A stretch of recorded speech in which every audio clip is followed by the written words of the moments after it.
Olá, jovens! Hoje nós teremos um vídeo muito especial aqui no canal, uma entrevista com o sociólogo Gessé de Souza, que está acontecendo por causa da nossa parceria com o ICL, tá? O ICL está aí constantemente ajudando o tio na construção das nossas bibliotecas populares.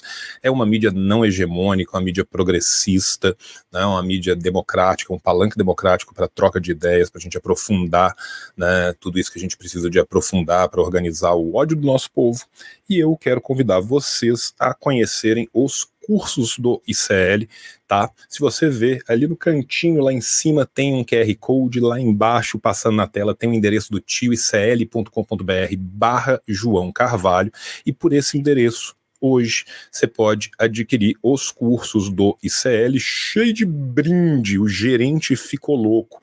Menino Eduardo fumou a grossa bomba e ficou maluco trazendo aqui pra gente mais de 300 cursos originais, né? A gente tem que lembrar que mais de 300 cursos e os originais do ICL, os documentários do ICL, todos eles disponíveis na plataforma. São mais de 75 mil alunos já atuando hoje, tendo acesso a todos esses cursos de forma continuada e perene, né? E o ICL também dá bolsas, então você pode participar, você pode oferecer uma bolsa também. São mais de 25 mil bolsas dando formação, dando acesso à cultura, a conhecimento, a cursos diversos, curso de línguas, curso de pessoas renomadas. O próprio Gessé está aí, né? O Cornel West, que deu uma palestra maravilhosa, Madalena Chauí, Jonas Manuel, Daniel Manducuru, enfim, né, nós temos um sem número de pessoas que estão aí com os seus cursos, além de curso de línguas, cursos de informática e cursos mais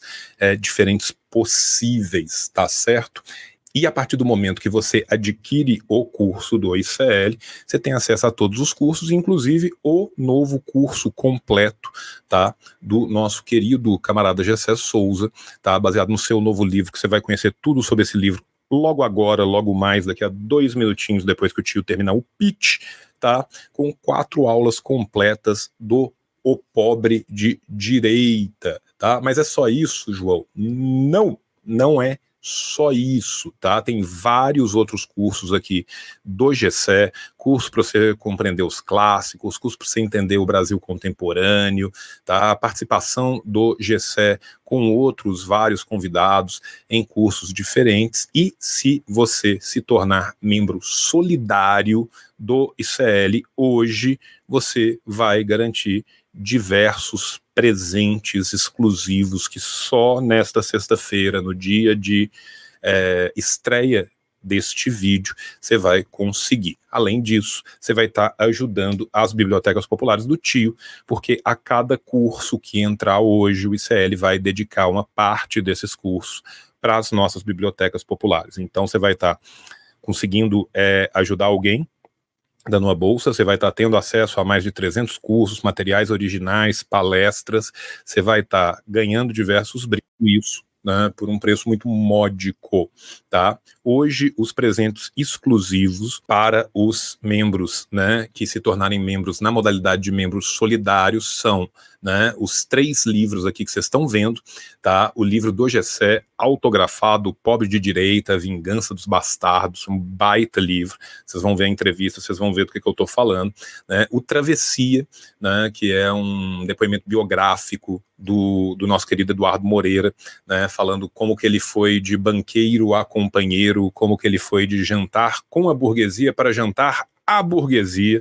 né, e também se leva o Animal Social, tá? Um estudo muito interessante do Eliot com o Joshua Aronson, certo? E não é só isso, né? Você também ganha um certificado digital bem bonito, mostrando que você foi membro solidário, né, e que você participou na doação das bolsas. Então, entre aí pelo QR Code que está ali em cima, ou entre pelo endereço que está ali embaixo, assine o ICL hoje e ajude as bibliotecas populares, icl.com.br/João Carvalho. Um beijo para vocês e vamos para a entrevista com o Gessé. Falha e falhará. Falha, falha e falhará. Falha, falha e falhará. Olá, jovens! hoje temos um convidado muitíssimo especial aqui no nosso canalzinho, tá? Estamos aqui com o nosso querido professor Gessé de Souza, Gessé José Freire de Souza. O homem é tão bravo que até Paulo Freire no nome ele tem junto, né?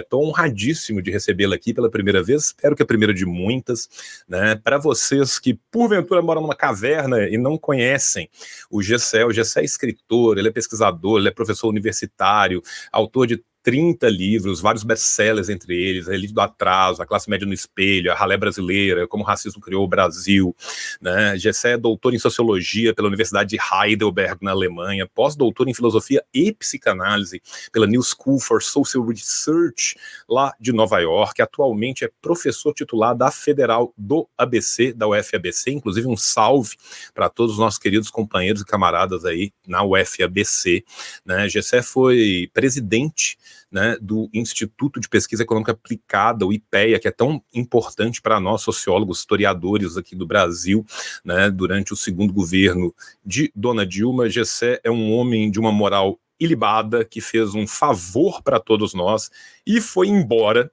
né, quando o menino Temer deu o seu golpe. Tá?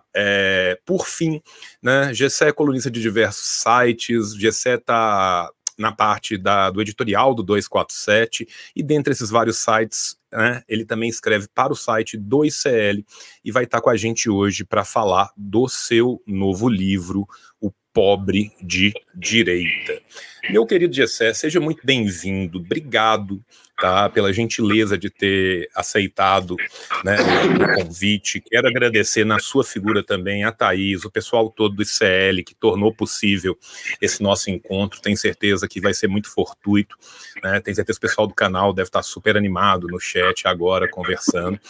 E nós vamos poder conversar de um fenômeno, né, que todos nós que estudamos Brasil, que vivemos Brasil, que militamos pelo Brasil, né, a gente vem inserido nele já há algum tempo, né, e é algo que a gente precisa de fato de se debruçar para entender, até para poder combatê-lo, até para poder ter um ponto de ruptura, né.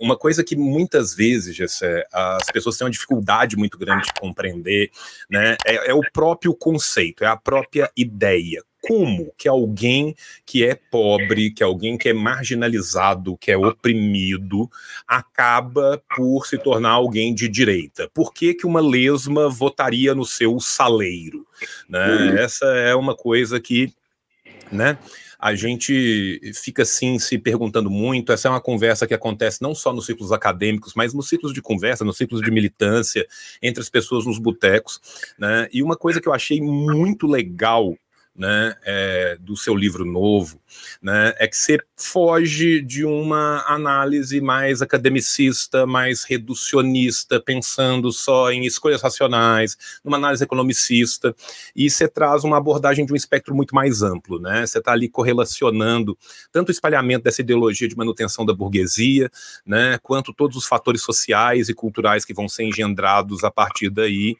né? E eu, como historiador, particularmente, fico muito feliz e muito honrado quando eu vejo gente de ciências sociais levando o meu campo tão a sério e tão profundamente, né?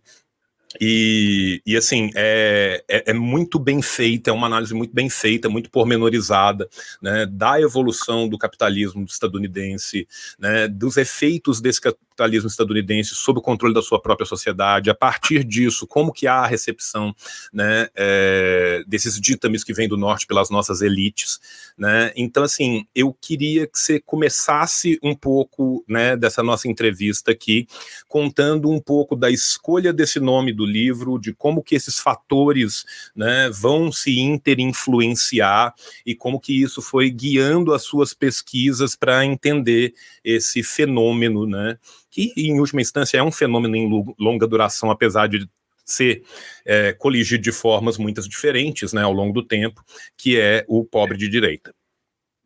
Ótimo.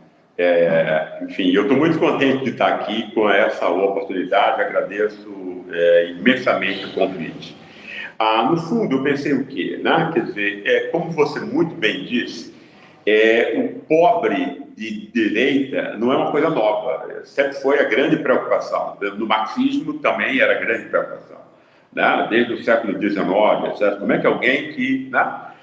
Só que no século XIX a situação era muito distinta, né? Porque ela estava trabalhando na mesma fábrica, lado a lado, sabia quem era o seu inimigo, né? No século XX é que essa coisa vai, enfim, se complicar, e muito especialmente agora no capitalismo financeiro, né? Você é assaltado por formas que são imperceptíveis para as pessoas, né? A forma juro é muito mais difícil de se perceber do que a forma lucro. A forma lucro você vê o cara te explorando ali no dia a dia, né? A forma juro não, você acha que o juro caiu do céu, a imprensa diz que o juro alto é bom para você, trabalhador, porque combate a inflação e tal. Entende? As pessoas não entendem, quer dizer, que ninguém entende, alguns poucos especialistas entendem, né, como é que funciona a economia, a política, etc., e a inter-relação disso. Então, compra esse pacote e você vai ficando pobre sem saber, né, as razões disso, né? Esse dado é extremamente importante, né? A nossa elite só saqueia o povo inteiro porque ela é dona de uma imprensa privada que mente, frauda a realidade 24 horas por dia há 100 anos no nosso país, né? Com uma única mentira. Então, esse pessoal fica desprotegido, tal, né? E aí eu quis mostrar, que você muito bem notou no começo do livro, aliás, eu acho os livros de história sempre foram os que mais me ensinaram e tal, eu adoro a história sociológica, porque você vê o desenvolvimento das formas sociais, né? E ao perceber o desenvolvimento dessas formas, a sua compreensão alarga muito mais. Por conta disso, eu quis ver como foi, porque a nossa extrema-direita não é de origem europeia. Tem alguns elementos, mas não é o nazismo, nem é o fascismo de Mussolini, né? Ela é a extrema-direita americana, vai se construir a partir dos anos 70 e tal, né? Que já está com todo o aparato tecnológico montado para transformar verdade em mentira e mentira em verdade e tal, né? Ele já está posto desde o começo. Então, eu quis compreender isso. E, no fundo, quando você tem um império tão importante como os Estados Unidos, você não precisa compreender o mundo inteiro, o planeta inteiro, entendeu? Porque o planeta vai obedecer aquilo que o império mandar e dizer que ela vai ser, né? Então, eu quis ver essa história americana e ver de que modo isso vai ser exportado para cá, né? Porque, dentre os povos dominados pelos Estados Unidos, nós somos os mais servos, nós somos os maiores escravos, né? Entende? Vamos dar a Petrobras para os americanos e tal, porque os nossos políticos são corruptos e tal, e os americanos são honestos, lindos, não é isso? E mais inteligentes, né? Basicamente é isso. O povo brasileiro pensa assim e tal, né? Você não vê essas bandeiras americanas em comício de Bolsonaro à toa, né? E aí você tem uma forma que você que é do Partido Republicano, que vai herdar essa origem da extrema-direita, e os partidos como o PT, PSOL, etc., vão pegar o identitarismo do Partido Democrata, que é um veneno, né? que é um veneno. Você perde qualquer relação com política universalista, no fundo, esse identitarismo ele é neoliberal, meritocrático, etc., etc. Né? Então, esse é o dado, digamos assim, mais amplo, né, da questão. E, entre nós, o ponto principal, desde que Bolsonaro foi eleito, eu aprendi uma coisa importante, é que o racismo não é, entre nós, uma opressão entre outras, como a da raça, a do gênero, né, a da classe, etc., etc. Não, o racismo comanda tudo, né? Quer dizer, de que modo o racismo comanda tudo? Olha, né, tem um dado histórico que é muito importante, que é o racismo brasileiro, ele vai deixar de ser explícito antes do que os Estados Unidos. O racismo vai deixar de ser explícito a partir dos anos 1960. Entre nós, a partir de 1930, quando da política cultural de Vargas, vai pegar essa ideia de Gilberto Freire, do pão mestiço, vai reinterpretar a identidade nacional brasileira a partir da influência africana, tá? O samba, o futebol como praticado pelos negros, as duas grandes paixões nacionais. Isso afirma o negro, isso eleva o povo, entende? Tira ele da lata de lixo, onde ele estava antes do racismo explícito, né? E diz, olha, esse cara tem contribuições a dar, ele tem virtudes também e tal, né? Obviamente, Vargas não conseguiu, pelo pouco tempo comparativo, relativo, né, transformar esse país numa democracia racial. Agora, ele, ao menos, interditou o racismo explícito na esfera pública, né, e inaugurou o racismo cordial brasileiro. É melhor você ter um racismo envergonhado. Tem gente que, sem nenhuma noção do mundo, que acha melhor você ter o racismo explícito e tal. Você tem uma bobagem absurda. O cara não sabe do que está falando, né? E fala esse tipo de bobagem, né? O racismo explícito é a Ku Klux Klan, é o assassinato, os anúncios de jornal que existia aqui antes de 1930, dizendo que estava procurando uma empregada negra que não tivesse esquecido como se presta os serviços sexuais para a família inteira. Isso era dito nos jornais. Isso era natural receber coisas assim, né? Vargas vai interditar esse tipo de racismo, né? E o racismo vai ser, digamos assim, não vai ser mais possível na esfera pública de modo explícito. Isso significa que se acaba com o racismo? não.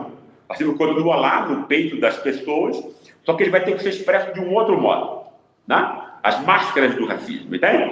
Quer dizer, quando se fala em racismo estrutural, etc., essa ideia é uma ideia bonita, né? E tudo. Agora, ela não diz nada, entendeu? Você simplesmente nomear o racismo não significa você compreender, entende? Quer dizer, estrutura é uma linda palavra, mas simplesmente falar estrutura não é explicar nada. Cada um vai pôr na cabeça. Não é uma expressão unívoca, não é científica, né?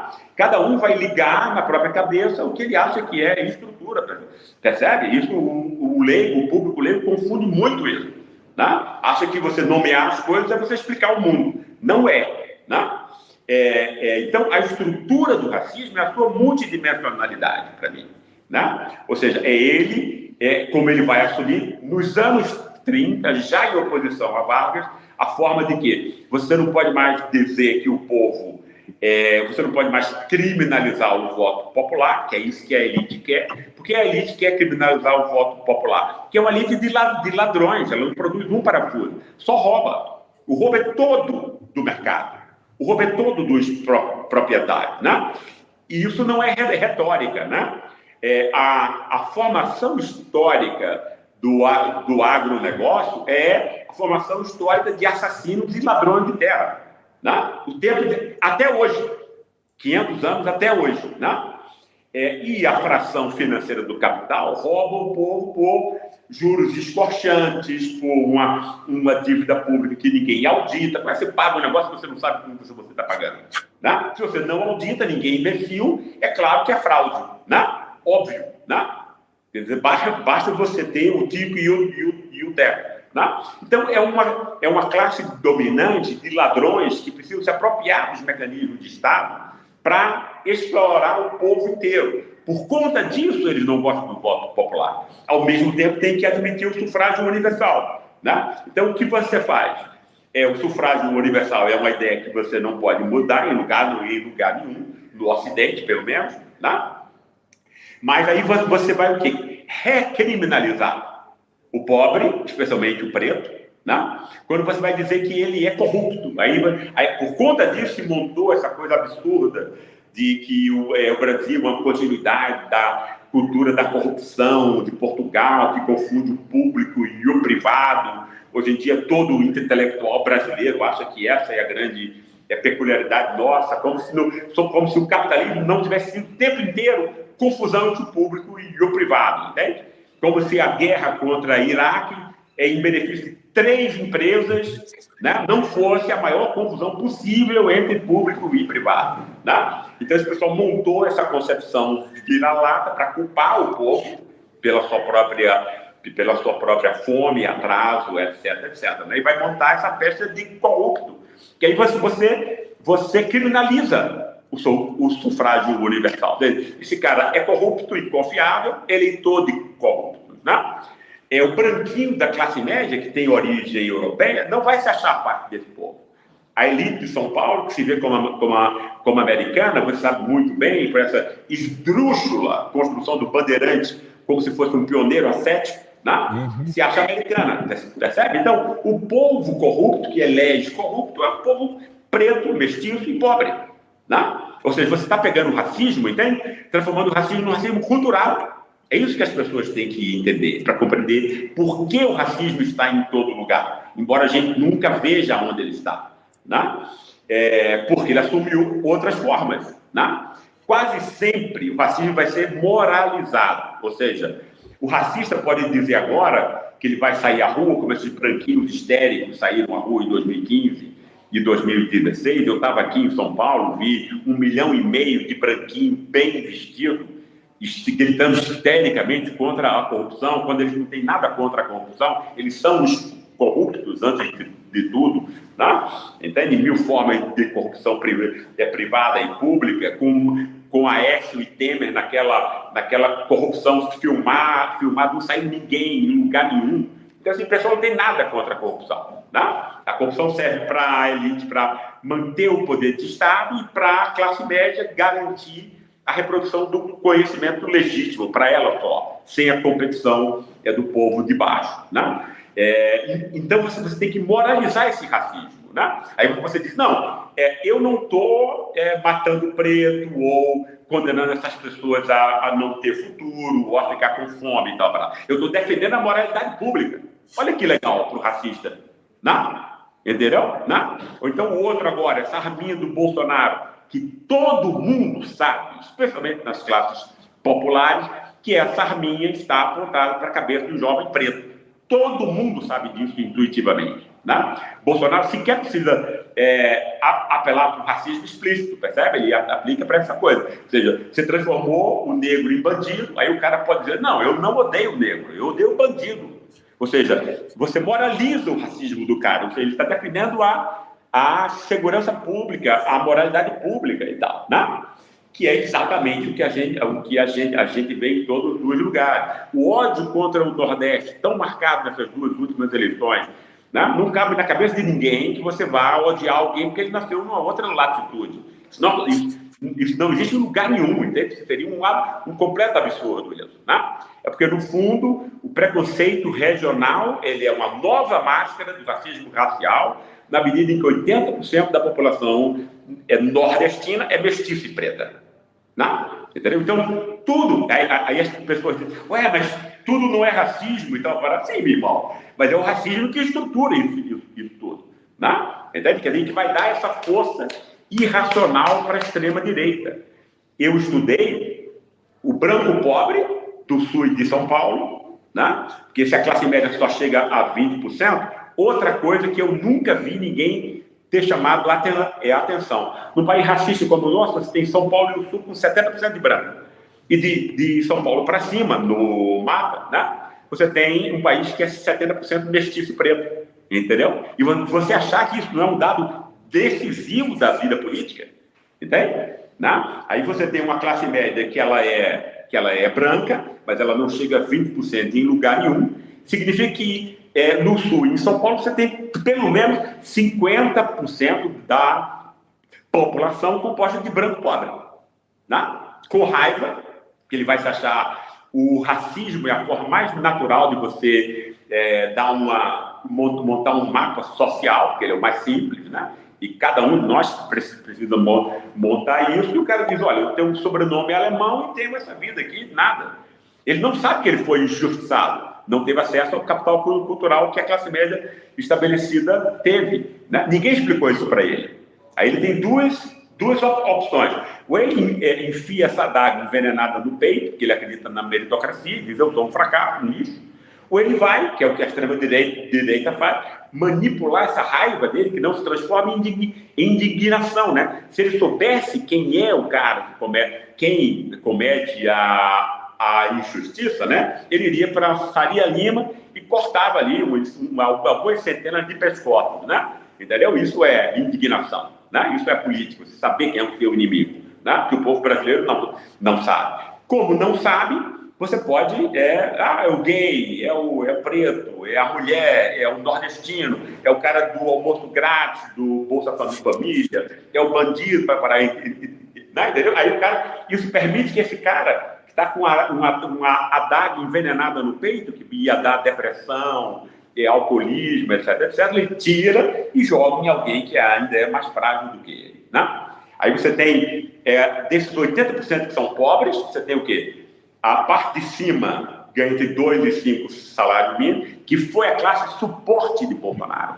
É isso que tem que ser percebido, né? Especialmente o branco pobre, porque Bolsonaro é um branco pobre. Aí as pessoas dizem, mas Bolsonaro é rico. Sim, Bolsonaro é rico agora, porque roubou muito, né? Mas ele nasceu numa casa de pobres, né? E a origem social é que nos acompanha a vida inteira e decide quem nós somos, né? Então, Bolsonaro é o típico branco pobre do Sul, tem a raiva que o branco pobre do Sul tem, e por conta disso, o branco pobre do Sul e de São Paulo se identifica com ele como o nordestino pobre se identifica com Lula. Não precisa ter nenhum programa político para isso, né? O outro segmento, só para encerrar aqui, porque eu estou falando muito, não estou nem deixando você falar, mas essa coisa geral aqui, é o negro evangélico do restante do país, né? A situação do negro é muito pior do que a do branco, né? Porque o branco pobre sabe que ele é gente, pelo menos. O negro é negado a humanidade dele o tempo todo, né? Ele pode ser morto, como se fosse uma galinha que ninguém não vai ter comoção com ele, etc. O trabalho dele é muscular, como de um cavalo, etc. Ele é animalizado, né? Então ele tem o quê? Ele tem o sofrimento é muito maior. É negado o estado de ser humano para ele, né? Aí chega a religiosidade evangélica e diz, não, você foi escolhido, né? Você é um cara, é um homem de bem, é um cara honesto e tal. Essa divisão de pobre honesto e o pobre delinquente, né? Quem é delinquente na realidade é a Faria Lima, né? Ou esse agronegócio que queima uma área do tamanho da Itália. Não o cara que vai vender uma trouxinha de maconha na esquina, porque ele não tem nenhuma outra opção, entendeu? Mas foi montada alguma coisa para você criar o criminoso, e o criminoso é sempre pobre e preto, né? E aí esse cara, que é negro evangélico, é convidado a odiar o seu irmão ali, o seu irmão, muitas vezes, efetivamente, é o próprio irmão, né? Entendeu? Para que ele possa sair dessa ameaça de desumanização, né? E vão ser exatamente os dois segmentos que vão dar o apoio decisivo à extrema-direita, a Pablo Marçal, a Bolsonaro, etc., né? O negro evangélico e o branco pobre do Sul e de São Paulo. Nossa, perfeito, te agradeço enormemente, né? Foi uma baita introdução. Eu quero trazer alguns pontos só da sua fala, antes de eu passar para a nossa próxima pergunta aqui, que eu achei, assim, fenomenais, né? Primeiro, uma análise que eu já venho fazendo no canal há muito tempo, e que outras pessoas também da esquerda radical fazem, e que eu fico muito feliz da gente partilhar dessa mesma visão, né? Que é a adoção desse identitarismo liberal, né? Um identitarismo que não vai, de fato, pensar as identidades numa transversalidade, de uma ruptura revolucionária, que vai pensar a identidade como cooptada e cooptável pelo capital, né, para se transformar num token, né, para se transformar naquele rolê do tio Phil no negócio da pesada, que ele é o juiz preto, e agora os pretos estão no topo porque existe um juiz preto condenando 12 mil pretos toda semana, né? Inclusive tem um livro que é fascinante, que eu queria recomendar para o nosso público, né, que é um livro de um escritor chamado Assad Haider, que chama As Armadilhas do Identitarismo, saiu pela Veneta, é um baita livro. Ele faz uma discussão muito profunda sobre isso, então gostei demais de você trazer esse ponto, né? Essa questão do racismo, né, sendo tanto, né, é muito fácil a gente falar o racismo estrutural, e muitas vezes a gente não pensa no racismo estruturante, né? O racismo ele é estruturante, ele é a pedra de toque sobre a qual se constrói toda a nossa sociedade, toda a nossa sociabilidade, né? Nesse sentido, eu me lembrei muito também das análises do Achille Mbembe, né? Quando o Achille Mbembe vai falar do devir negro do mundo, de como que o racismo é essa pedra de toque, né? É essa categoria fantasmática que vai transformar todos em pretos, todos em negros, né? Sejamos nós subalternos, sul-americanos, tricontinentalistas, sul-global, do jeito que você pode escolher, né? Essa é uma outra chave de leitura que eu acho que é muito importante para a gente entender e para entender o Brasil, né? E você falando do exemplo do Getúlio Vargas, eu me lembro muito que uma das coisas que eu acho mais fascinante, né, é como que a nossa suposta democracia racial ficava pairando entre Freire e Himmler, né? Porque se ao mesmo tempo você tinha de um lado a proibição né, da publicidade, da publicização desse racismo mais venéreo, né, você continuava a ter o concurso da criança mais eugênica, você continuava a ter os grandes higienistas do Brasil polulando no governo, você continuava a ter uma ligação umbilical com setores da extrema-direita à época, é só ver a presença de um Miguel Reale dentro das construções do Getúlio Vargas, né, o que se repete muito hoje em dia, de outras formas, de formas mais escusas, né, às vezes mais elípticas, menos patentes, mas que é uma outra coisa que permeia, né, o nosso Brasil como todo. E, por final, né, essa ideia de classe, né, que é um conceito que é tão polissêmico e tão diferente, né, quando a gente vai adotar ele, seja num viés marxista, seja num viés weberiano, seja em outro viés qualquer, né, e eu inclusive me lembrei muito de um livro seu, né, da Elite do Atraso, quando você faz uma tipologia da classe média brasileira, que eu acho ela interessantíssima, né, e quando a gente pega, né, não a classe, né, nesse sentido marxista, ou mesmo nesse outro sentido, de pensar esses estamentos que estão ali acontecendo dentro das franjas de uma própria classe, mas quando a gente pega só o sentido econômico, aquilo que nós definimos como classe média, muito ironicamente, não é o bastante, segundo o Diese, na maior parte das classes médias brasileiras, para uma sobrevivência digna de uma família. Né? Então, uma coisa que eu sempre falo aqui no canal, né, as pessoas acham que quando elas conseguem fazer um crediário na Magazine Luiza, que ela é da mesma classe de Dona Luiza, dona da Magazine Luiza. O cara que compra um Renegade acha que ele é da mesma classe do dono da concessionária e do dono da Jeep. Né? E a gente cria essa ilusão, a ideologia ela nos permeia de cima embaixo e não nos permite muitas vezes enxergar, né, algo que quando a gente tem um mínimo de acesso à educação, um mínimo de acesso a ter um pensamento um pouco mais crítico, de pensar, pô, beleza, o que eu estou chamando de classe média aqui? Eu estou chamando de classe média o núcleo familiar que está com uma renda de R$5.500. Beleza, em São Paulo Diese fala que precisa de quanto para sobreviver? 6 mil e pouco. Então ele não ganha o bastante para sobreviver e ele vê como a elite do país. É uma loucura, né? Mas é algo que acontece e é algo que é retrojetado o tempo inteiro, né? A gente tem a reificação dessas categorias, né, desses hábitos acontecendo o dia inteiro, né? Continuando um pouco numa parte da análise do livro, que eu acho que é muito legal, que você começou a tangenciar ela e eu gostaria que você fosse um pouquinho mais além, né, essa ideia das formações de consenso que vão se dando em cima da manipulação, né, dos mass media, né? Qualquer historiador está acostumado com os grandes clássicos, vai ler um Darton, vai ler os Dentes de George Washington, já vai ver como que aquilo funcionava nos jornais, depois aquilo vai ganhar uma outra dinâmica com rádio, com televisão, né? E aí finalmente, quando a gente já pensa nessa sociedade do espetáculo, né, a gente já pensa, né, nesses aparatos ideológicos, para ser um pouco altusseriano aqui, que vão ser criados principalmente, né, já sob a égide do neoliberalismo, a gente tem um espalhamento cada vez maior disso e uma dinâmica de psicologia de massas que nos permite isso. Se por um lado a gente tem esse fenômeno que muitas vezes apela para o moral, apela para o religioso, né, apela para o patótico, patético. Deixa eu te interromper um pouquinho, João. Posso? Que eu tô aqui. Pode. Suando em bicas. Eu tô suando em bicas, cara. Não, muda aí. Acha um lugar mais de boa. Cara, não aguentei ali, cara. Tô suando até. Quente demais mesmo. Cara, ali tem ar-condicionado. Vê se a sala lá tá numerada, aquela sala que a gente fez ali. Ótimo. Obrigadão. Tá. Pode ir indo com calma, querido. Tá. Cara, eu odeio calor, cara. Eu tô banhado. E ainda era um negócio que tinha sol ali, então... Poxa... Tem como abrir aqui, meu camarada?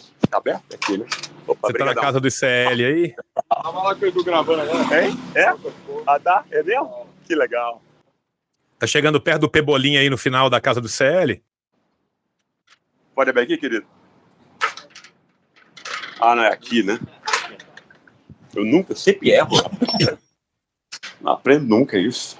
Chega aqui em cima. Oi. Tá. Eu tô numa gravação, pessoal. Tô no meio de uma gravação.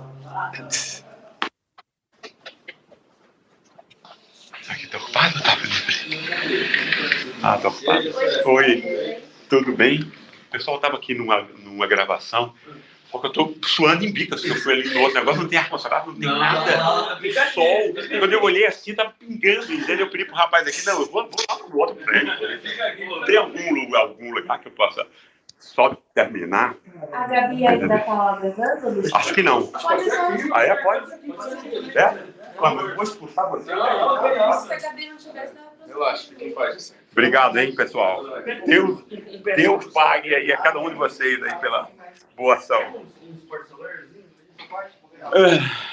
precisa de folha, alguma coisa? Não, precisava só de Não, uma tá coisa. tranquilo, tá tranquilo. Eu quero, querido. Sem gás. Já sei até em que sala que você tá. Você tá na sala ali que o Eduardo mostra os vídeos pra gente, faz a reunião antes do palco grande ali no fundo. Vocês são lindos. Já reconheci a sala pela televisãozinha do fundo. Pô, agora eu tô bem, cara. Agora você pode perguntar. Não, agora você tá no ar-condicionado, agora tá tranquilo. Agora, né? Camarada, outra vida, cara. Não. E pega uma aguinha aí pra você, cara. Tá ótimo, pra mim tá ótimo. Vou retomar aqui só de onde que eu tava pra eu te encaminhar a pergunta, tá? Voltando, né, Gessé? Então, a gente tem, né, de um lado, né, toda uma forma de controle midiático, de formação de consensos que é muito baseada, né, no pânico moral, né, na religiosidade, naquilo que há de mais patético no sentido de patós mesmo, de trabalhar com os sentimentos humanos, né? E o neoliberalismo, por outro lado, traz uma outra ideia de controle, que é a ideia do controle gerencial, né, do controle gerencialista, a ideia de um Estado higienizado, depurado, aonde o cara não tem como ser corrupto porque ele é um técnico, né, que ele está trazendo uma gestão que é técnica, né, e o fenômeno como o bolsonarismo, ele aliava isso, né, e é algo que a gente denota, por exemplo, no seu livro a partir das entrevistas, né, tem gente que está lá abraçando o Bolsonaro pelo viés moral, né, pelo viés desse criptorracismo que você se vê contemplado nele, pelo viés do pertencimento de grupo, né, aquele cara que é sempre chamado a vida inteira de idiota, você é burro, você não entende política, aí chega o Bolsonaro e fala, você não é um idiota, todos eles são idiotas, nós somos juntos os verdadeiros inteligentes. E aí, né, você tem esses dois momentos, você tem o cara também que tá naquela ideia do Partido Novo, que devia chamar Partido Mofo, que tão novo é que usa um logo que mais parece o futurismo italiano, para ninguém ter dúvida de que é fascista, né? E você fica ali entre a moral e o gerencialismo. Eu queria que você conversasse um pouco com a gente, cara, sobre essa capacidade de adaptação, de mudança tática, né, do capitalismo, como que esses elementos vão se miscuir nessa sociedade, buscando, né, nessas diferentes bases de apoio, né, entre os pobres brasileiros racializados e não racializados, né, para tentar criar esses consensos. Essa questão é extremamente importante, obviamente ela tem 1000 dimensões. Obviamente, enquanto você estava falando aí, João, aliás, você é um ótimo imitador, né? Essa imitação do Bolsonaro foi muito boa. Eu te agradeço, companheiro. As pessoas me falam que eu tenho essa capacidade. Né? Muito, muito boa mesmo. Tem a tese do Jean-Luc Boltanski sobre o novo espírito do capitalismo, que explica exatamente como temas como iniciativa, criatividade, etc., foram apropriados pelo capitalismo, né? Tudo que a Revolução dos anos 60, né, tinha construído em termos de emancipação, né, o capitalismo financeiro vai usar dentro da empresa, né? Não é mais você ter criatividade para você montar uma vida singular para você. Você tem criatividade para aumentar o lucro da tua empresa, da empresa onde você trabalha, etc., e coisas assim, né? Então tem o grande elemento que vai pegar esse novo espírito do capitalismo, né? Que é um engodo do começo ao fim, né? Porque as pessoas têm que estar sempre, trabalham de 6 horas até as 10, o chefe pode ligar quando ele quiser e tal, enfim, nós conhecemos como isso se dá. O grande elemento que introduziu isso entre nós foi a religiosidade evangélica, muito especialmente a neopentecostal, que é neoliberalismo puro, né? Entendeu? Só uma linguagem religiosa para uma tática, uma técnica e uma visão de mundo neoliberal, né? Que é muito complicada, porque, no fundo, pega elementos da religiosidade afro, que está no sincretismo religioso brasileiro, que é que os espíritos comandam a vida dos vivos, etc., né? E acrescenta uma mera pátina, superfície cristã judaica para, enfim, se aproveitar aí vicariamente do prestígio do cristianismo e do judaísmo no Ocidente, né? E a grande questão, no fundo, você reduz... Você elimina completamente a causalidade social. Se você está doente, não é porque o SUS é subfinanciado, é porque o diabo entrou em você, entendeu? E você não pagou lá as oferendas para adular e comprar o favor divino. Basicamente é isso, né? Entendeu? Então, você tem aí o quê? Esse mecanismo é todo neoliberal, né? Porque diz, olha, se Deus estiver com você, você vai subir, você vai não sei o quê. Aí o pastor leva o dele nisso, né? Mas, ao mesmo tempo, ele escraviza o seu fiel, né? Por meio do sacrifício aí do intelecto, etc., né? A ser esse cara que vai estar disposto a sempre o que Marçal diz, né? Não é o cara que vai criar problema, é o cara que vai trabalhar, é o cara que vai não sei o quê e tal, né?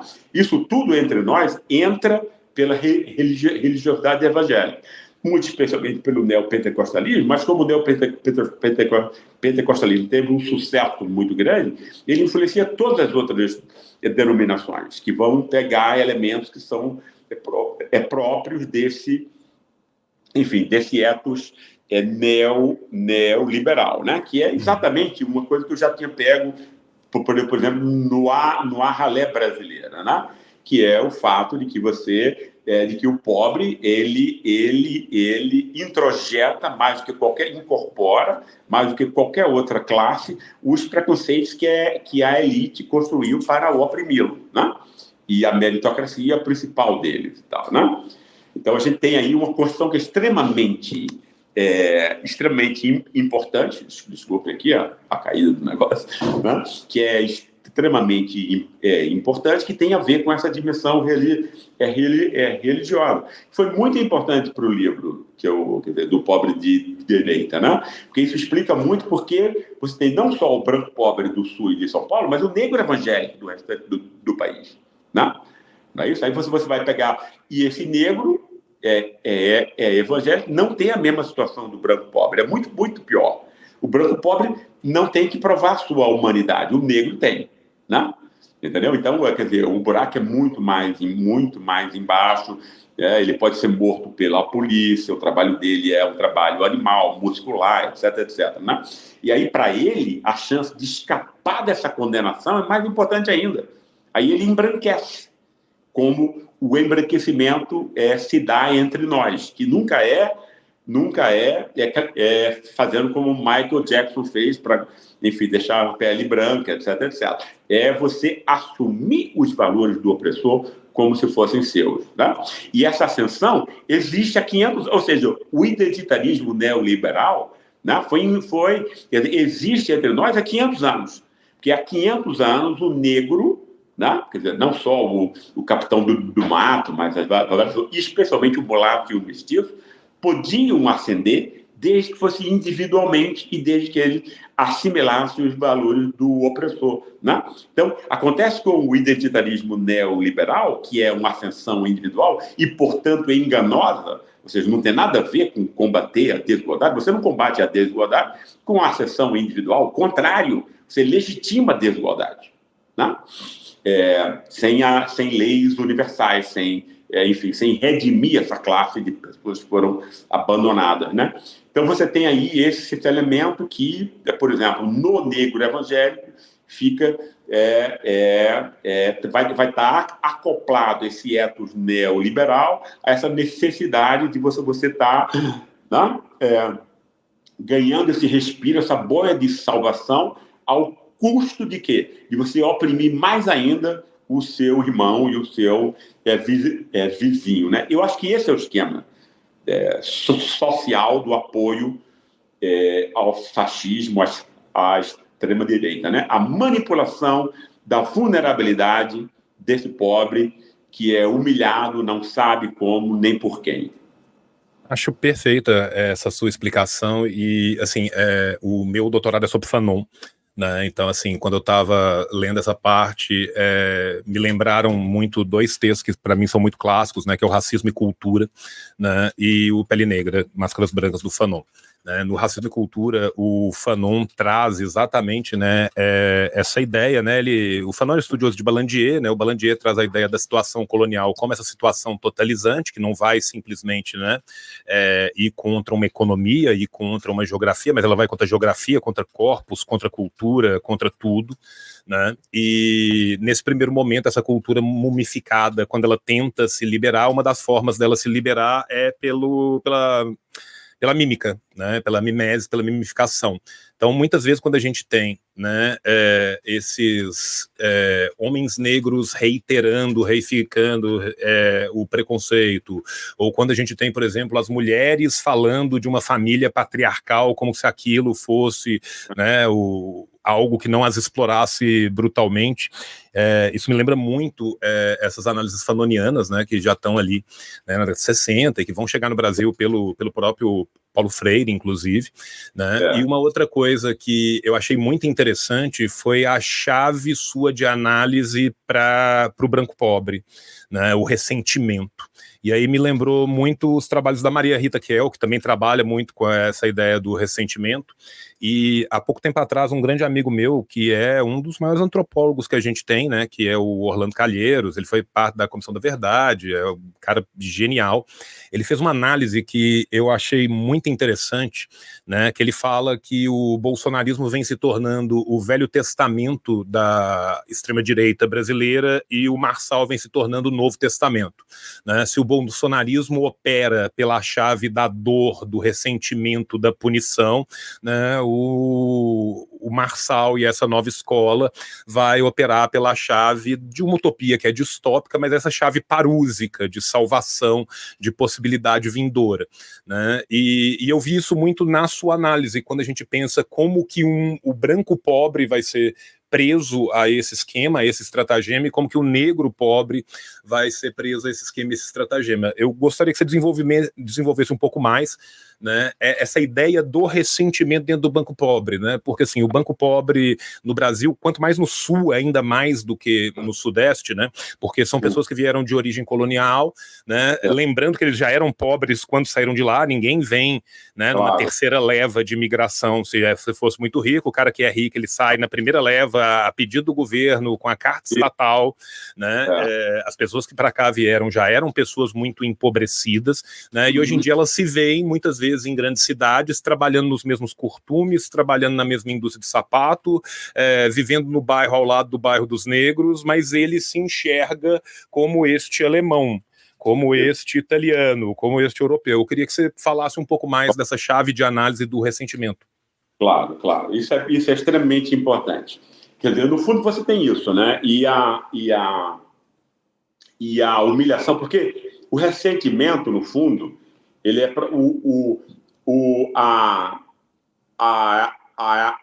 o fenômeno real, é o fenômeno da humilhação, que é o mais básico, né? É a humilhação que vai criar o ressentimento. Então, o ressentimento é derivado da experiência da humilhação, né? Quem é humilhado é ressentido, não tem nenhuma outra saída para ele, né? A não ser que ele se indigne, né? E se transforma a sua ação em política. Como se dá essa humilhação? Ora, pessoal, no capitalismo, você tem dois grandes capitais, né? Você tem o capital econômico, né? Títulos de propriedade, etc. E o outro é o conhecimento, né? Quer dizer, no mundo onde a gente vive, se você não incorpora... Quer dizer, o capital econômico é para meia dúzia de pessoas, né? Você tem uma elite que tem toda a propriedade, se for juntar todo mundo, não dá 200 mil pessoas junto com as famílias, né? Então, toda a luta das outras classes, 99,9%, é para incorporar conhecimento legítimo, né? Que é exatamente o grande monopólio da classe média real, da classe média branca, antes dessa definição aí que você criticou, uma definição idiota, né? De você definir a classe por renda, né? Entende? Não, claro. Entende? E eu acho que a gente tem que dizer esse tipo de palavra, porque isso idiotiza as pessoas, né? Isso é um veneno, né? Quer dizer, se você tem a renda média num país pobre, você é pobre. Remediadamente pobre, mas você é pobre, né? Então, você não tem acesso... Pobre por quê? Você não tem acesso às benesses do mundo moderno, né? Ensino de qualidade, acesso à cultura, acesso a tratamento médico decente, etc. Esse pessoal não tem nada disso, né? Os 80% que não são nem classe média real, estabelecida, nem elite, né? Quando você não tem acesso a isso, né? Você é objetivamente humilhado, né? E você percebe a sua situação como de inferioridade, né? Você sabe que tem um cara que sabe inglês, sabe não sei o quê, e você mal sabe português, entendeu? Isso é uma humilhação, né? Entende? O cara, você trabalha com... Você tem um sobrenome alemão e o outro cara que é teu chefe tem um sobrenome alemão, só que ele ganha 20 vezes mais do que eu. Isso é humilhação objetiva, né? Ou seja, os indivíduos, o que é a noção de objetividade aí? Os indivíduos não têm defesa em relação a isso. Não é uma humilhação subjetiva, ela é objetiva e ataca, cai como uma pedra na cabeça de todo mundo que está nessa mesma condição social, né? Ou seja, se você não tem acesso a conhecimento, o seu trabalho vai ser muscular. Isso é trabalho de animal, entende? É trabalho que o escravo fazia antes, né? Você equiparando essa pessoa a um cavalo, a um jumento, etc. O que humaniza o trabalho é a incorporação de conhecimento, né?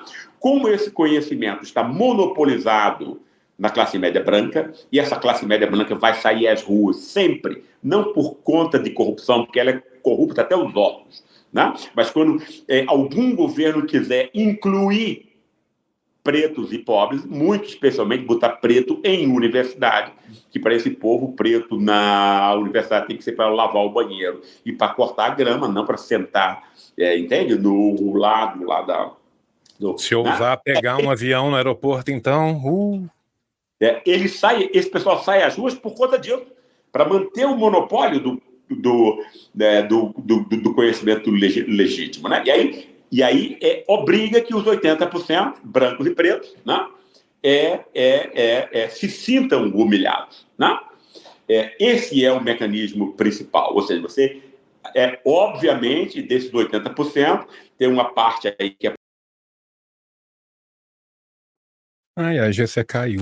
Oi, Gessé, voltou. Voltei. Eu caí aqui completamente de uma hora para outra. Eu não sei o que aconteceu. Foi. Não, você estava no meio da frase, você estava falando dos 80% que são pobres, são obrigados e aí exato. Você recupera seu pensamento aí, desculpa. Né, mas... Pronto. Não, de modo algum. Eu peço desculpa. Então, no fundo, você vai ter esse de grande elemento, né? Ou seja, e aí você vai ter o quê? Desses 80% que são pobres, objetivamente, né? Você tem o pobre remediado, que é normalmente o branco pobre do Sul e de São Paulo, e o negro evangélico, que é o cara que vai, enfim, manter o emprego, vai deixar o álcool, vai dizer que vai entrar nesse esquema, vai ser super explorado, mas vai ganhar um pouquinho mais, né? E metade desses 80% é quase todos pretos e mestiços, né? Ganham menos de 2 salários mínimos, né? Ou seja, condenados, perseguidos, abandonados, etc, etc, né? Então você tem aí uma humilhação que é muito maior, né? Aí você quer dizer, aí você vai ter, né, a negação da humanidade, que a gente tinha conversado um pouquinho antes, né? Mas esse pobre remediado, ele também é humilhado. E é dado a ele, pela extrema-direita, né, a possibilidade de canalizar essa raiva, que ele não transformou em indignação, né, mas simplesmente canalizá-la e jogar em alguém que ainda é mais frágil, que vai ser esse cara, que ele vai dizer que é o do lanche grátis, do Bolsa Família, é o bandido, é o nordestino, é não sei o quê, é o negro, ou então é o gay, etc., a mulher e tal. Basta ser mulher, né, para você poder discriminar. Então você tem esse, né, quer dizer, todo o mecanismo da extrema-direita é da guerra entre os pobres, né? Você evita que o pobre, como antes, quando estava com o Lula, né, votasse em uníssono, ou seja, os oprimidos votando, né, para alguém que está, enfim, montando uma inclusão social e um combate à desigualdade, né? Você invisibiliza esses ricos e tal, né, porque isso já está feito, e você cria o quê? Uma guerra artificial entre os pobres, entre o pobre remediado e o pobre enfim, o pobre abandonado, humilhado, né? E essa arregimentação, ela se dá a partir da manipulação dessa vulnerabilidade causada pela humilhação, né? Aí ele se torna um ressentido, mas a humilhação é o sentimento primordial, é a fonte de tudo, né? Uma humilhação, quando você condena uma população inteira a não ter futuro, a não ter escola de qualidade, etc, etc, você está humilhando as pessoas, você está negando o status de dignidade humana para elas, né? Esse é o ponto, eu acho. Essa, assim, só a título de dado para a gente levar para o nosso público, para o pessoal ter um pouco de noção, né?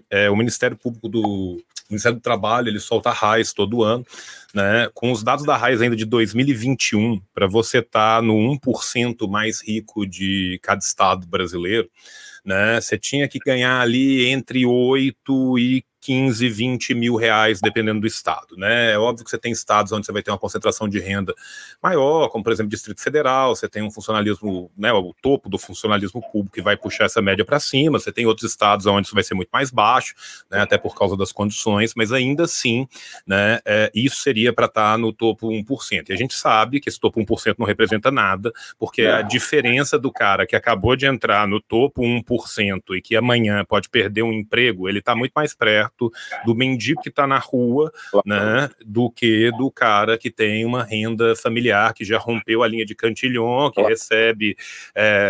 Que não recebe salário, né? Que o cara está vivendo de prebenda, o cara está vivendo de renda fundiária, o cara está vivendo de dividendo, isso, exatamente, de debênture, que é completamente diferente, né? Entre nós, a grande diferença em última instância é, perdendo o meu emprego hoje, eu sobrevivo horas, dias, semanas ou meses, né? E isso é uma coisa que muitas vezes a gente tem uma dificuldade gigantesca de conseguir demonstrar, né, para as pessoas no seu dia a dia, né? A ideologia recobre muito sobre isso, e eu te agradeço porque eu sei que esse é um trabalho seu de uma vida inteira, né? Então, assim, você vem reiterando isso de formas diferentes, a partir de prismas diferentes, em livros diferentes, em análise, há muito tempo já na sua carreira, e eu acho que você faz um trabalho de educação popular maravilhoso fazendo isso, né? Porque a gente tem que, às vezes, esmurrar as pontas das facas até elas virar de lado, porque é muito complicado. Né? Como a gente já está mais avançado no nosso tempo, eu vou te fazer uma última pergunta aqui em relação ao livro, e depois eu quero uma outra pergunta que é mais uma perspectiva de futuro, uma conversa mais aberta, tá? Pensando naquilo que a gente já tinha falado antes, né? Que a gente vive num país onde o preconceito racial, ele não é só estrutural, ele é mais do que isso, ele é estruturante, né? Ele é essa pedra de toque. né? E você foi trabalhando ao longo do livro, né, com essa ideia desse deslocamento, desse preconceito anterior puramente racializado, né, para esse preconceito regional como essa forma elíptica, como essa forma disfarçada da manutenção do preconceito como a viga mestra da manutenção do status quo, né? E isso serve em última instância para desunir as massas trabalhadoras, isso serve em última instância para colocar o pobre contra o pobre, né? Da mesma forma que na Inglaterra do século XIX o Engels e o Marx estavam denunciando a plutocracia do proletariado que era colocada contra o trabalhador irlandês, né? Para desunir o britânico e o irlandês, a gente tem essas outras formas que vão acontecendo na nossa contemporaneidade, né? Quando a gente pensa que o Brasil é um país onde a esmagadora maioria das pessoas da classe C, da classe D, da classe E, pensando só nessa clivagem financeira, ou seja, dos pobres deste país, tem acesso à internet por planos pré-pagos de celular, onde normalmente o que é gratuito é Facebook, é WhatsApp, é Instagram. Eu queria que você falasse um pouco também desse ferramental que foi desenvolvido e que vem sendo usado nessa era de tecnologia exatamente para operacionalizar, porque ao ler as entrevistas, né, tem um rapaz específico, ele é full tiozão do Zap, das ideias, e passa o dia inteiro falando, mas todos eles se retroalimentam, né, dessas redes que foram criadas para idiotificar mesmo, né, para tornar rude as pessoas e tirar delas esse convívio. Inclusive, eu tenho um grande amigo meu que ele é professor de ciência da religião na PUC aí de São Paulo, e ele trabalha com isso, ele trabalha com a formação de culto, né, porque a dinâmica que se dá nesses grupos, ela é muito análoga à dinâmica da formação de culto, né? A pessoa primeiro entra, ela se sente acolhida, aí ela recebe uma verdade que não é a verdade de todos, e ela vai subindo nessa teoria da conspiração até que ela está completamente biruleibe das ideias e só se retroalimenta daquilo, né? Então eu queria que você falasse um pouco, a partir dessa sua pesquisa empírica, né, das suas entrevistas, como que você notou, né, o uso dessas ferramentas nessa manutenção e nessa criação desse consenso via aparato ideológico de manutenção do poder. Claro. Esse tiozão, inclusive, é uma figura muito interessante, por quê? Porque eu quis pegar não só o pobre remediado, o branco pobre e o negro evangélico, mas também o ressentido, porque tem muita gente que cai de posição, né? O cara que cai de posição vira um bolsonarista, entende? Em segundos e tal, né? Entende? Quer dizer, e aí sim é a coisa do ressentimento no sentido, né, clássico e tal, primordial, originariamente, etc. Porque, no fundo, ele está... que quer dizer, funciona também, né? Ele foi humilhado, né, etc. e tal, mas... ele encontra o quê? Ele encontra um sentido para a vida que ele não tinha antes, né? Esse tiozão que você diz, ele estava doente, estava não sei o quê e tal, para. Aí ele entrou nessa coisa da internet bolsonarista, arrumou uma namorada, tem um sentido para a vida, começou a ter brilho nos olhos, se sente participando de uma cruzada política importante, etc. Entende? O cara estava no lixo, né? Né? Entendeu? E aí você deu o quê? Deu um lugar para ele, deu uma... Né? Você deu uma... Isso é muito importante, eu acho, que é o que as redes sociais fazem. E eu acho quanto às redes sociais, eu acho muito... eu acredito no que o Snowden disse em 2014, né? Elas todas são CIA com outro nome, né? E são, né? Então, tem gente do governo dentro dessas coisas. Eles participam de experimentos em comum e tal. O aparato militar americano e as redes sociais. Não são redes e tal, são instrumentos de poder. Claro, os caras ganham dinheiro em cima disso e tal, né? Mas são, antes de tudo, instrumentos de poder, né? E aí você vai o quê? Você vai montar o que começou com o Brexit, né, e tal, que é essa coisa do Facebook, etc., né, foi o caso na época, né, você vai poder cientificamente, entende, compreender o que é que toca mais, o que é que toca menos. Quer dizer, você vai na tentativa e erro a tal ponto que você passa a ter uma compreensão extremamente precisa de um dado segmento social, quais são as suas carências, etc. Ou seja, tem um mecanismo de manipulação muito maior do que a gente tinha no que você estava se referindo anteriormente à produção do consentimento. Né? Porque a produção do consentimento é só uma mentira, você pode ainda desvendar, e, ao mesmo tempo, ela não é completamente uma mentira, porque ela tá transformando o cidadão em consumidor, mas está dando alguma coisa para ele. Né? Até 1980, o capitalismo dava alguma coisa para o trabalhador, uma casa, um carro, não sei o que e tal. Hoje em dia não dá nada. Né? Então você tem o quê? Você tem que ir para uma outra fase, que é o quê? Você tem que ficar jogando, montando inimigos constantes, falsos, etc., mudando. Quer dizer, no fundo, você causa confusão. Né? E o grande elemento é criar uma confusão existencial de pensamento em que você não tem nenhuma compreensão coerente do mundo, etc. E aí, por conta disso, você vai ser cooptado. Porque tem uma coisa nisso aí. Não é só humilhação, ou seja, não é só a dimensão da moralidade, né? Que as pessoas normalmente não compreendem como a dimensão mais importante. Né? Mas eu sou neo-hegeliano, né? Eu acredito que o impulso primordial para o comportamento humano é a moralidade. Ou seja, a necessidade de ser reconhecido socialmente, respeitado, etc. E com isso ter uma autoimagem positiva em tudo. Né? Dinheiro e poder são instrumentos para você conseguir isso. Você tem, numa sociedade que não universaliza o reconhecimento, você tem a opção de quê? De conseguir reconhecimento à custa dos outros. Né? Que é isso que dinheiro e poder faz. Né? Então, é uma dimensão moral, entende? Não cabe na cabeça de ninguém que você tem $1 bilhão e você pode comprar tudo na vida, né? E você vai passar a vida correndo atrás de 2 bilhões, de 3, de 4, de 5 e tal. Por que você vai? Entende? Quer dizer, economicamente é completamente irracional isso. Né? Você vai porque a posse do dinheiro numa sociedade como a nossa implica você se sentir melhor, superior do que os outros. Então, a moralidade é que manda no nosso comportamento. Né? E isso não é percebido. Então, quando você produz humilhação, né? Você tem, se você é o dominador, você tem que o quê? Que montar formas de você canalizar essa humilhação, não contra você mesmo, que está mandando e deixando essas pessoas pobres e humilhadas, mas para uma outra, né, utilizando para uma outra causa, ao seu bel prazer, e aí você vai ter com as redes sociais o melhor caminho possível para isso. Né?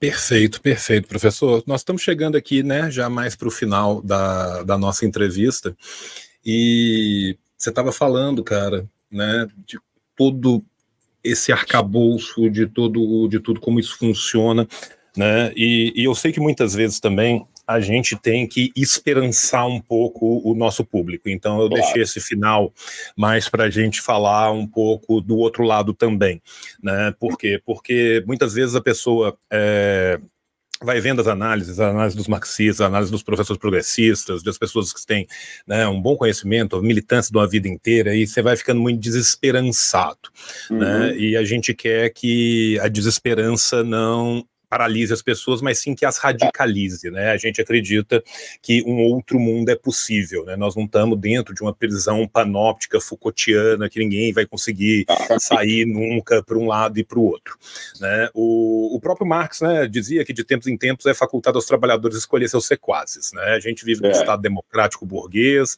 a gente sabe que a democracia se resume, né, esse direito do rico e do pobre de morar embaixo de uma ponte, né, que a gente vive sob a égide desse controle ideológico, mas que ainda assim, né, existem possibilidades de ruptura, uma possibilidade de agência real, né? Eu queria que você falasse agora desse outro lado, aonde que você vê essas possibilidades de ruptura, essas possibilidades de agência, essas possibilidades de organização das massas trabalhadoras, de nós que somos trabalhadores, né, diante desse edifício neoliberal todo que a gente vê aí, né, mas que aí eu permitindo citar esse homem aqui atrás de mim, né, para mim são tigres de papel, né? Então Então, eu acredito que ruge muito, faz muito medo, mas acaba caindo.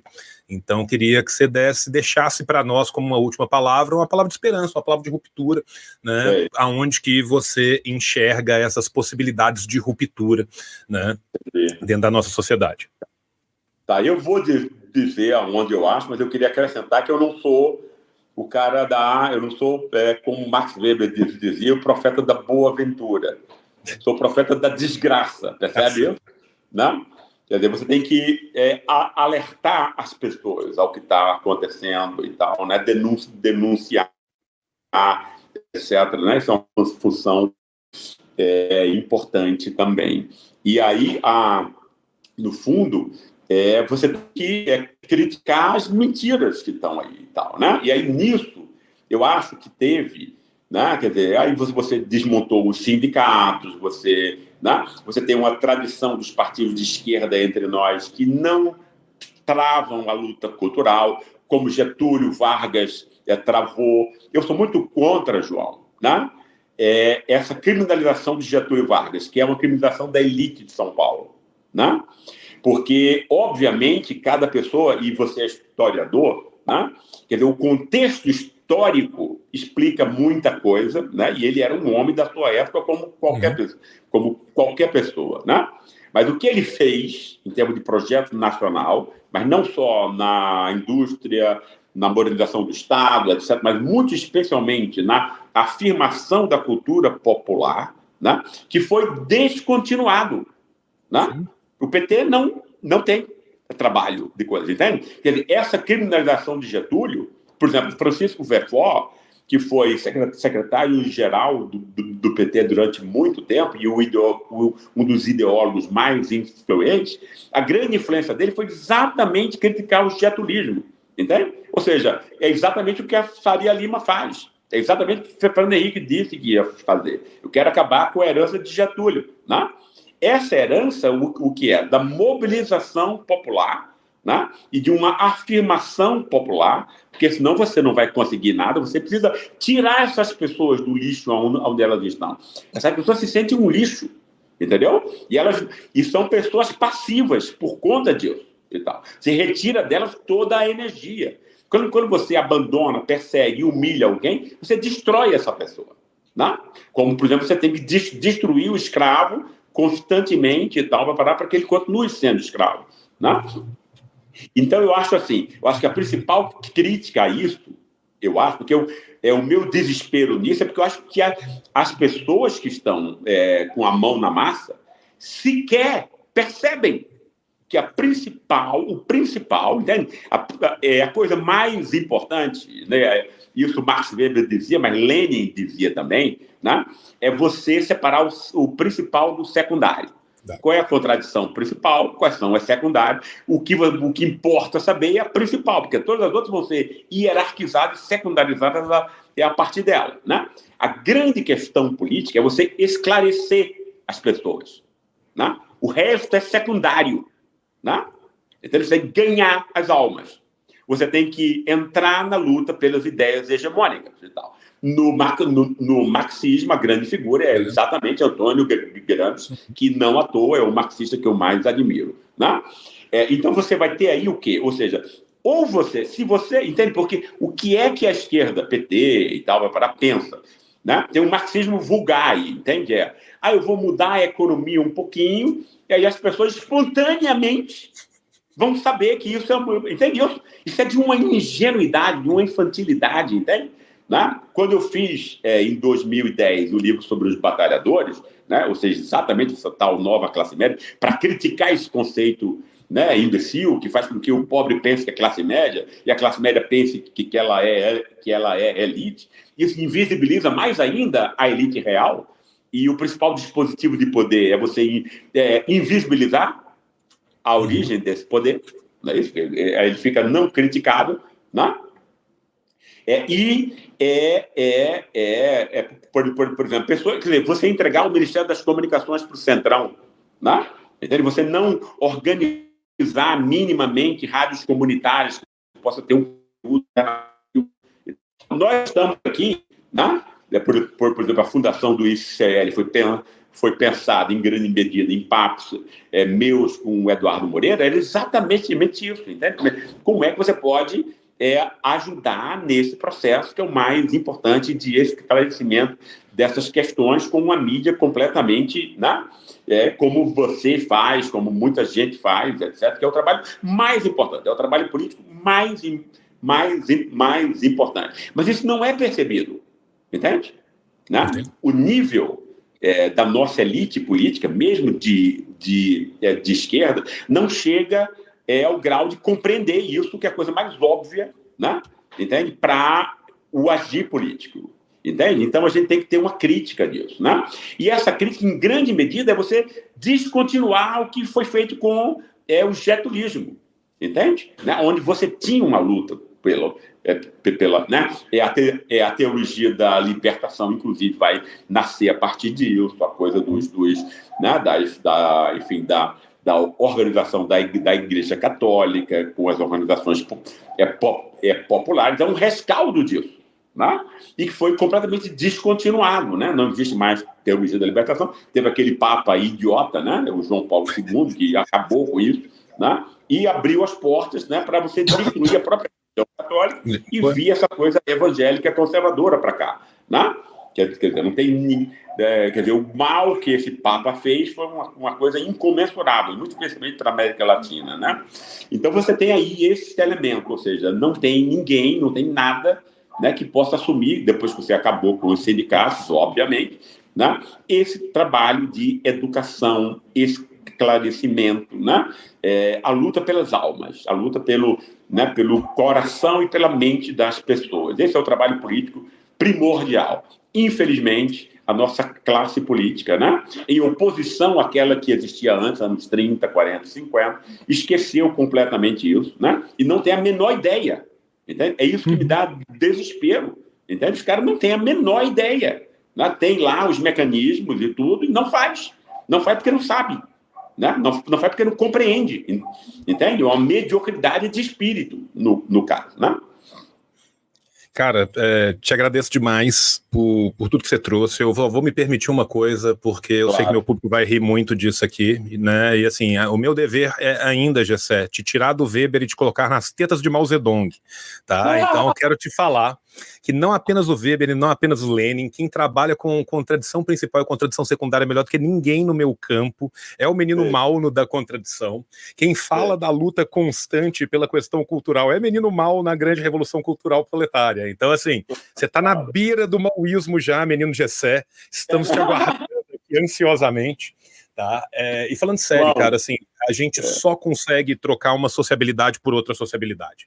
Né? Isso é uma coisa clara, é uma coisa patente, mas é muito mais fácil falada do que dita. Né? Eu acredito na organização dos trabalhadores, das massas trabalhadoras, com as massas trabalhadoras, pelas massas trabalhadoras. Né?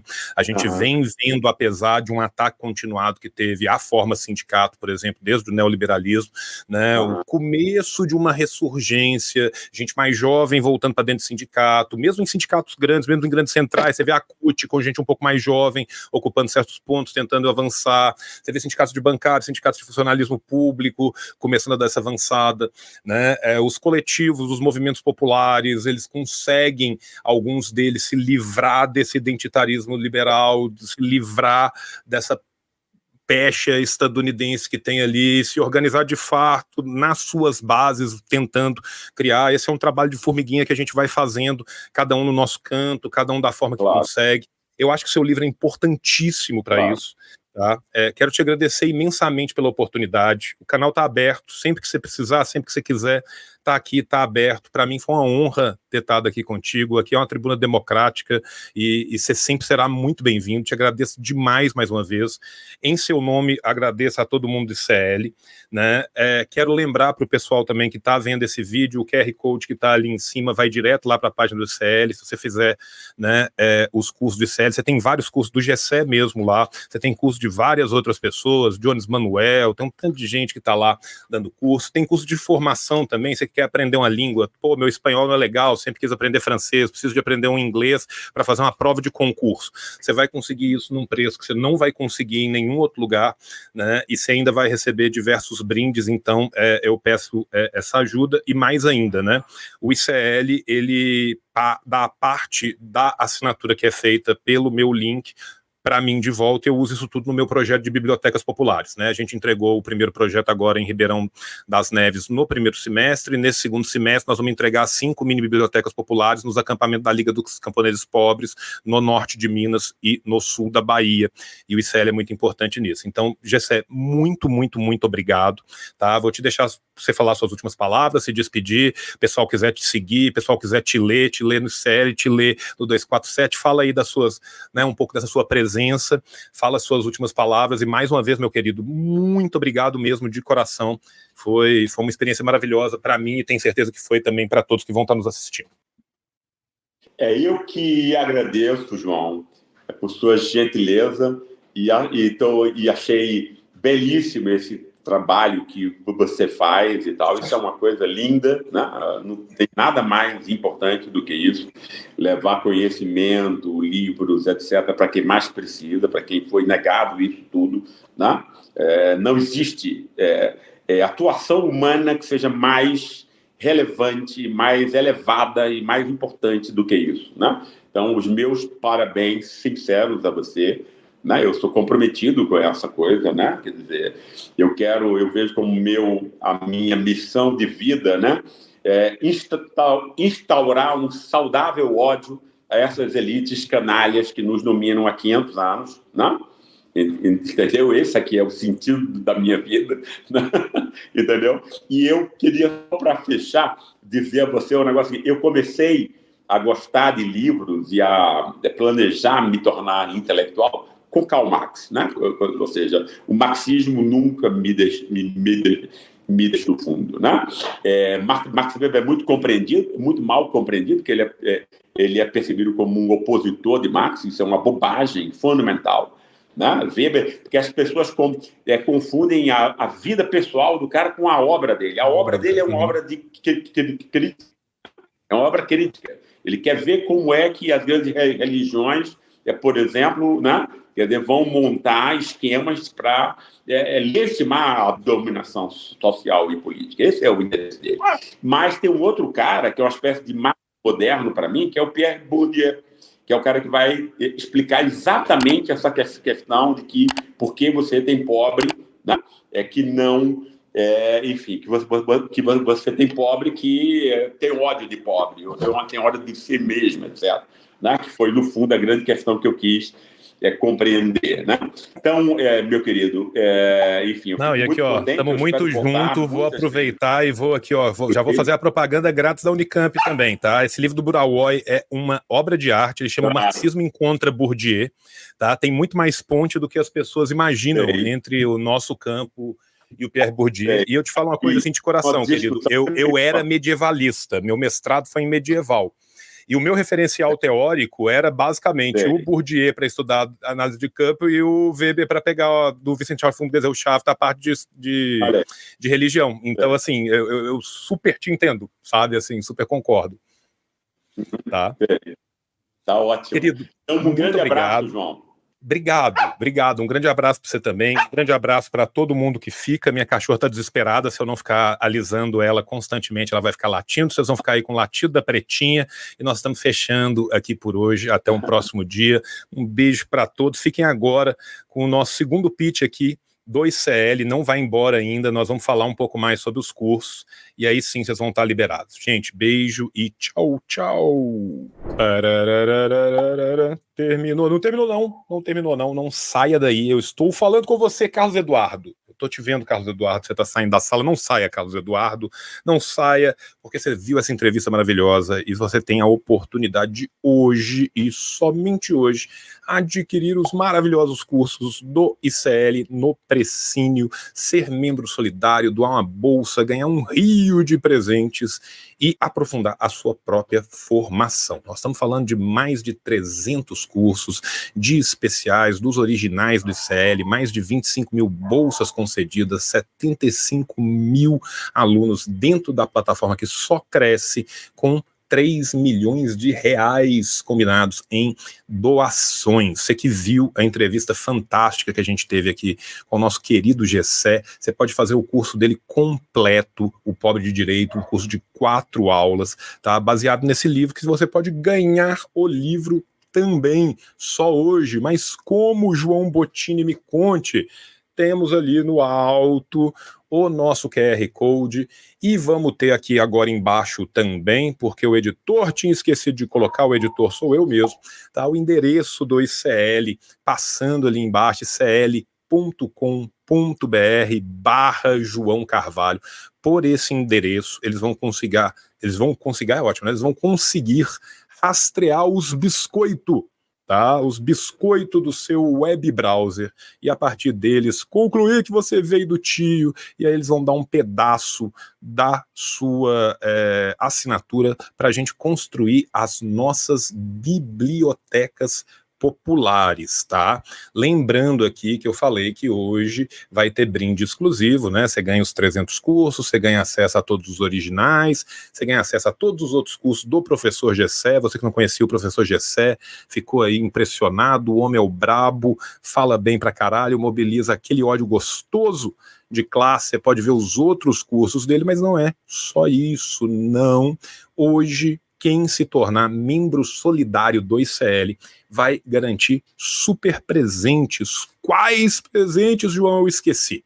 São 3 livros, tá? O Pobre de Direita, do próprio professor Gessé, que foi o alvo aqui, né, dessa nossa discussão, desse nosso debate em altíssimo nível, né? Lembrando que tem também o curso do próprio livro O Pobre de Direita, já disponível com 4 aulas para todo mundo que assinar, né? E você se tornando membro solidário, você também ganha o Travessia, né? O livro que conta a história do Eduardo Moreira, como que ele deixou de ser o playboy para ser um companheiro, para ser um camarada na senda e na luta, tá certo? E também tem um texto muito interessante chamado O Animal Social, tá? Um estudo sociológico feito pelo Elliot Aronson junto do Joshua Aronson. E é só isso, João? Não. Você ganha um certificado, parabéns, você é muito top, um certificado digital que te garante que você não apenas adquiriu esses cursos para você mesmo, como você também doou uma bolsa